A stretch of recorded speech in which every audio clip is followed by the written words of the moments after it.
What's up everyone, Chris here with Archipelago. Today we're going to be doing some retouching in Photoshop. I'm going to show you how to remove blemishes and achieve a natural looking skin texture whilst also avoiding an overly airbrushed look. Let's go ahead and jump in. Now, as you can probably see, we are in Lightroom right now, but this is actually my personal workflow. I like to color correct in Lightroom and then export to Photoshop. So we're going to go ahead and do that. I'm going to click on my image here. Now, before we do anything else, we want to set our white balance and exposure. And this is because we are going to apply a preset. It's looking a little bit warm. I'm just going to back down the heat a bit. But as far as the tint and exposure, I'm pretty happy with those. And now I want to go ahead and apply a preset. I'm going to apply AQ083 here. Give that a click. That's looking fantastic. I'm actually perfectly happy with that. I don't know if there's anything else I'd want to do. Maybe with Equinox here, I'm going to add a little bit of warmth, not too much. Yeah, and that's looking great. Now, before we export this image to Photoshop, I actually want to make sure that I remove any grain on the image because I'm going to be doing some skin editing. Okay, so I'm just going to head down to my effects real quick and drag that amount slider all the way to the left, and that will fix that for me. Perfect. Okay, let's go ahead and export. Quick command here is Shift Command E. Looks like everything's set where I need it to be. Now I am exporting as a DNG. I want to preserve as much detail with the photos I possibly can because I'm not finished with it yet. You can export as JPEG. It's not a big deal, but I just prefer to do it this way.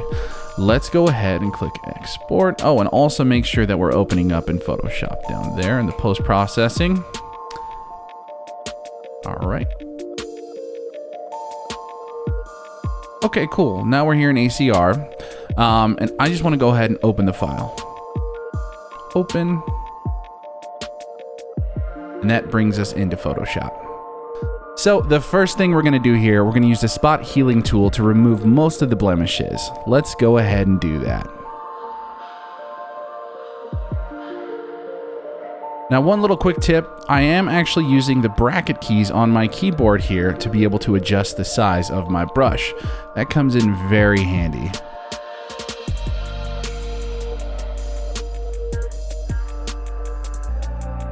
Okay, let's move on to our other model here.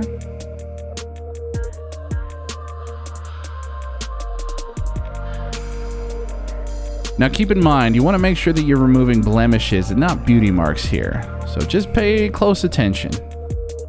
All right, now that we're all finished up with that, we're actually going to apply some frequency separation. Now this is pretty simple, but you want to follow along as closely as possible with these steps, okay? So we're going to head down to our layers panel down here, make sure that your background is selected, and we're going to duplicate this 2 times. That's Command J, there we go. Okay, now first off, we want to apply a blur, okay? And this is going to be a Gaussian blur. So I'm going to head up to my filters, blur, and Gaussian blur. Now what I'm looking to do here is just simply remove the detail, okay? Not too much. We don't want to take this up so high to where we completely lose shape, okay? So let's bring this back down. Just check in here. I want to make sure that the skin texture is pretty much gone. A little bit higher. Let's say 3.6 is looking good to me. Let's click OK. Center them back in the frame here.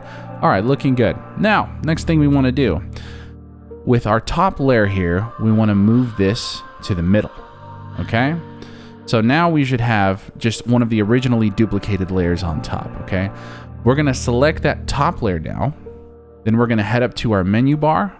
We're going to click on Image, Apply Image. Give that a click. Okay.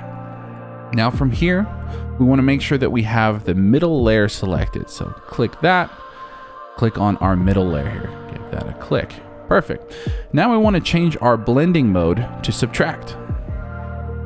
Give that a click. And then this is very important. Your opacity needs to be set to 100%, scale 2, and offset 128 for this to work, okay? Now go ahead and click OK. Now the last thing we need to do to complete this is head down to your layer panel. Okay, and with this top layer, we want to make sure that we set the blending mode to linear light. Give that a click. There you go. So now what you'll notice actually is that I have a detail layer right here, and I have kind of a shape, color layer, whatever you'd like to call it. Perfect. All right, now that we're all done with that, now we're actually gonna apply this smoothing effect to the skin, okay? And what you wanna do here is you wanna select your middle layer, your color shape layer, okay? And then we're gonna head back up to filter. We're gonna head down to blur again, but this time we're gonna be using a surface blur. Now realize that the effect might look a bit extreme at first, but we're actually gonna bring down the opacity, okay? So don't worry about that. The only thing we're trying to achieve right now is maintaining our highlights, maintaining shape, and not blurring way too far over the edges, okay? Like if I bring my radius way up here, yeah, that's no good, okay? We wanna maintain that shape and those gradients on the skin, okay? So say right around 14, threshold at 26 is looking pretty good. I'm happy with that. Let's go ahead and click OK. All right, and the next thing we need to do here is we need to apply a mask to these two layers to make sure that we can actually draw out where we want this effect, okay? So what you're gonna do, you're gonna shift click your top two layers here, and first thing I wanna do, I wanna group them together, okay? Command G is an easy way to do that. There we go. And one other thing, if you have multiple people in the frame like I do, I actually want to apply a slightly different edit for each of them. So I'm actually going to duplicate this group. Okay, and I'll go ahead and rename this to each of them. So we've got Caleb here.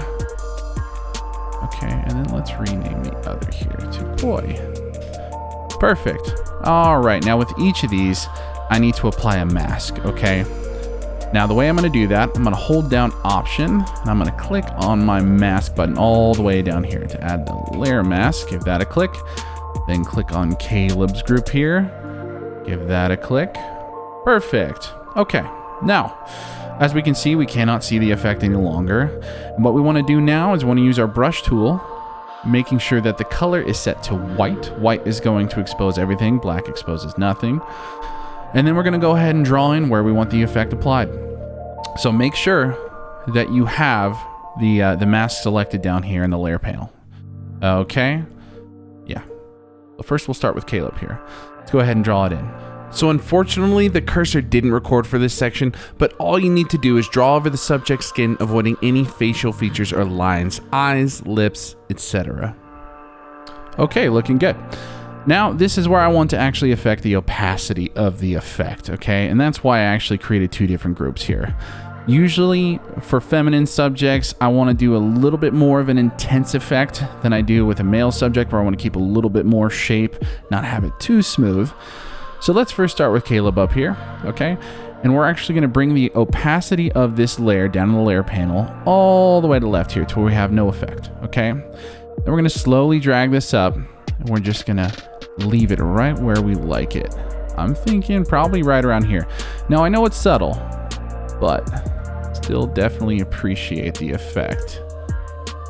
Okay, now let's head to poise here. Let's bring that all the way down.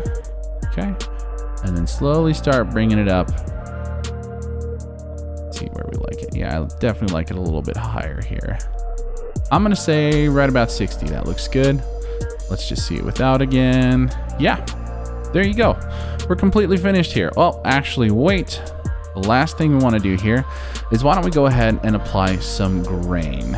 Okay, first let me just center this back in the frame. All right, so let's go ahead and flatten our image here. You can either do merge visible, flatten image. Give that a click. Then we're gonna head up to filter again. And we're actually gonna use an ACR filter here. All right, then we're gonna head down to effects, and let's just add in some grain here, just to finish it off. Let's zoom in here so I can see. Yeah, that's looking pretty good. Yeah, perfect. Right around there, click OK. And there you have it. We have our finished image here. Now, why don't we go ahead and take a look at the before and after.